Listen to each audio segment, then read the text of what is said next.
भूकंप का केंद्र जमीन से 18 किलोमीटर नीचे था। ऐसे में बिल्डिंग को काफी ज्यादा नुकसान पहुंचा। तो तुर्की पहले ही भूकंप की तबाही से करहा रहा है। 7.8 तीव्रता के भूकंप के बाद बर्बाद हुए तुर्की में राहत बचाव का काम जारी है। दुनिया भर से मदद पहुंचाने का सिलसिला भी लगातार जारी है, लेकिन तुर्की नई मुसीबत में फंसता नजर आ रहा है। और ये नई मुसीबत है, तुर्की के कुछ इलाकों में होती बर्फबारी और इसी की वजह से राहत बचाव कार्य में भी मुश्किलें आ रही हैं और कुछ इलाकों में बाढ़ भी आ गई है, जिसकी वजह से तुर्की में चल रहे रेस्क्यू ऑपरेशन में दिक्कतें आ रही हैं।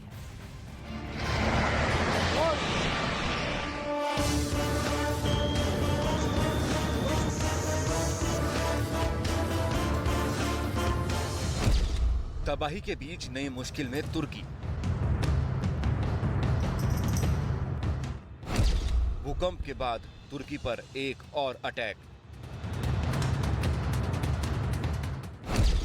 पहले डोली धरती, अब सफेद अटैक।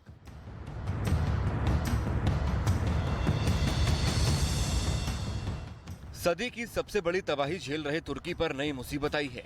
भूकंप से हुई बर्बादी के बीच दुनिया से मदद पहुंच रही है। भारत सरकार भी लगातार राहत भेज रही है। रेस्क्यू ऑपरेशन युद्ध स्तर पर चलाए जा रहे हैं, लेकिन भूकंप के मारे तुर्की पर नई मुसीबत आ गई है। तुर्की के कई प्रांतों में भूकंप के बाद खराब हुए मौसम की वजह से भी राहत और बचाव के काम पर असर पड़ रहा है।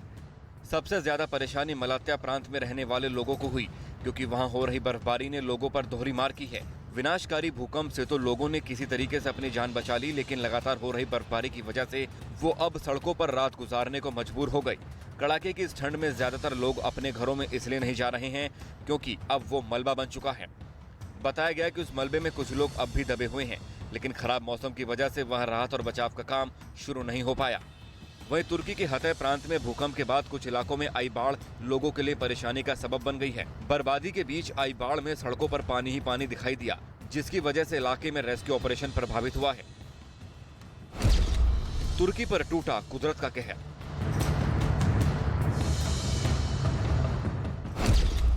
भूकंप, बाढ़, बर्फबारी और आग का तांडव।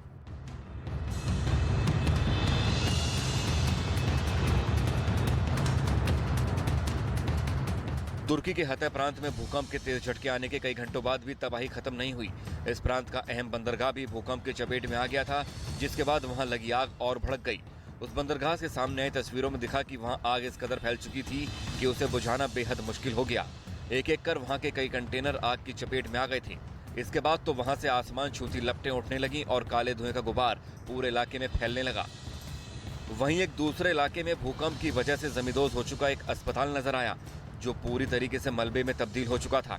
बताया गया कि उस अस्पताल में कई मरीज भर्ती थे जो भूकंप आने के बाद बाहर नहीं निकल सके थे। हालांकि बाद में उन्हें निकालने के लिए वहां रेस्क्यू ऑपरेशन चलाया गया। हतै प्रांत से इस तरह की तबाही की कई और तस्वीरें भी सामने आई हैं। तबाही के बीच जिंदगी की जंग। कामयाब हो रहा रेस्क्यू ऑपरेशन। रेस्क्यू ऑपरेशन के बीच चमत्कार। तुर्की के साथ सीरिया में भी आए विनाशकारी भूकंप के बाद राहत बचाव काम तेजी से जारी है। भूकंप से जो जख्म मिले हैं उन्हें भरना काफी मुश्किल है, लेकिन तबाही के बीच चमत्कार ने एक उम्मीद जगा दी है। सीरिया में कई घंटों बाद लोगों को मलबे से सुरक्षित बाहर निकालने का सिलसिला जारी रहा, जिसके तहत अलेप्पो शहर में कई लोगों को बचाया गया जो कई घंटों तक मलबे के नीचे दबे हुए थे। इस बीच एक इलाके से सामने आई एक तस्वीर में दिखा कि एक बच्ची को रेस्क्यू टीम ने बचा लिया। इस दौरान उस बच्ची के पिता भी वहां मौजूद थे, जिन्होंने उसे बाहर निकाले जाने तक उसकी हौसला अफजाई की, ताकि वो बिना डरे रेस्क्यू टीम का साथ देती रहे।